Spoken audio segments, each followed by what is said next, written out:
Well, obviously you brought up a big point here, which is that it's tough for Benzema and Jovic to coexist in Zidane's favorite formations. Maybe with another formation it would be simpler.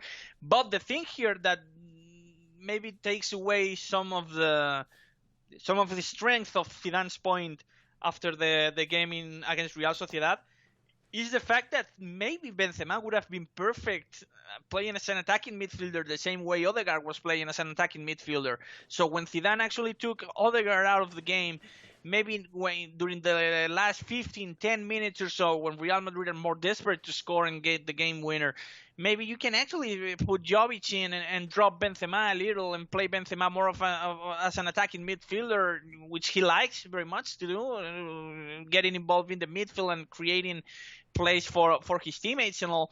So this is actually a game where Zidane's point is maybe not as valid as it would have been in some other games, because he actually played with a number 10 in this game, and maybe Benzema is a good player for that role in the situation and in the context Real Madrid were facing during the last 15-20 minutes against Real Sociedad. Maybe Benzema would have been able to play that kind of role for that in that specific context. I'm not saying that Benzema is perfect for that role from the get-go in the starting lineup, but when you're desperately trying to score the game winner, so you're actually taking away Odegaard previously, maybe you can drop Benzema back to the number 10 role and use Jovic as a more traditional forward, while at the same time you use traditional wingers to cross the ball to Jovic and try to score that game winner. So maybe that point is not as valid as it would have been in some other contexts, in my opinion.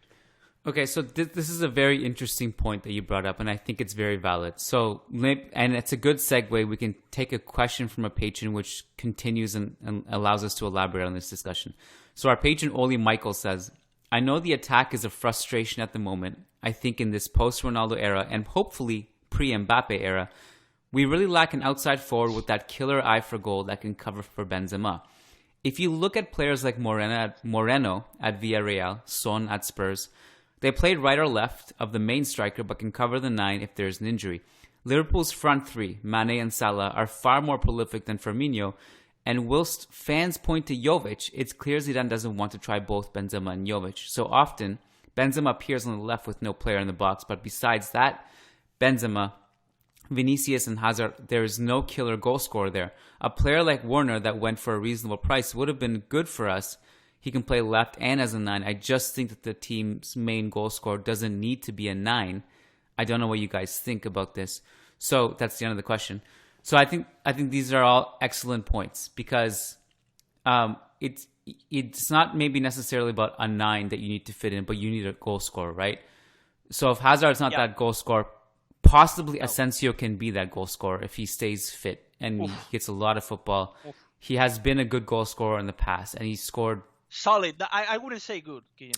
Well, I think I read the other day that he's scored a total of 11 goals for Real Madrid in La Liga. That's not what a good goal scorer means to me, in my opinion. It's obviously that he has not been an undisputed starter for many games during his tenure in Real Madrid, but I think we tend to exaggerate a little bit, to overrate a little bit Asensio's scoring ability. I know he has that scoring ability, but I'm not sure if he's actually a good scorer, like say 20 goals a season. You know, it's a fair point to bring up, and I don't know. I wouldn't say I don't think he is, but I don't know if he is, and certainly he hasn't been up until now. I will say a lot of good goal scorers don't become good goal scorers until maybe later in their careers. If you look at Ronaldo's numbers, basically after Real Madrid, he just transformed into something we haven't really seen before. Yeah. But again, that's Cristiano freaking Ronaldo. So and again, that's the bar that Real Madrid were left with when he left. So it's not even that we haven't hit that bar and we can't. It's that we're not really coming anywhere close to it right now. And so with Marco Asensio, I don't think he can be that kind of goal scorer. If he's your third goal scorer, I think that's a good thing. I think if he's like the third highest scorer in the team, I think that's fine. I think that's actually a nice luxury to have. But I don't know if he should be your second. And certainly, I don't think he's going to be your first. And if he's your first, you're probably in trouble. But he's a good goal scorer. I guess good means in this context, like your third best goal scorer. You can do that. I brought the point, Lucas, on the Sunday podcast that our second highest goal scorer last season, unbelievably in La Liga, in from the attacker standpoint. So Ramos doesn't count because he's a defender. It's Rodrigo, isn't it? It's Rodrigo tied with Asensio. No, sorry, it's Vinicius tied with Asensio on 3 goals, which is shocking. So Asensio played 9 games last season, scored 3 goals, and he was the second highest attacker essentially in the team. Yeah, that's crazy. So if Asensio is playing your whole season and 3 goals becomes 12 or 15, that's pretty good. But yeah. But that I still don't know if that can be necessarily your second highest goal scorer. But if Ramos is scoring and Asensio scoring, Benzema scoring, it might work. So my point in this is to go back to the question, because you raised it initially. If Zidane didn't want to take off Benzema, could he have shifted Benzema to another role to make room for Jovic? And I think the answer is yes, he could have.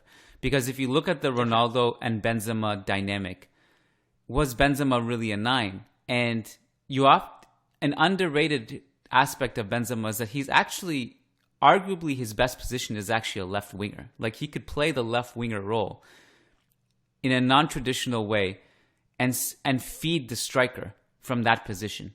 So I think it could have worked. And I don't know if Zidane is just not thinking that way right now, or if there's something he just doesn't trust about Jovic. But it's definitely, I definitely see validity in that point.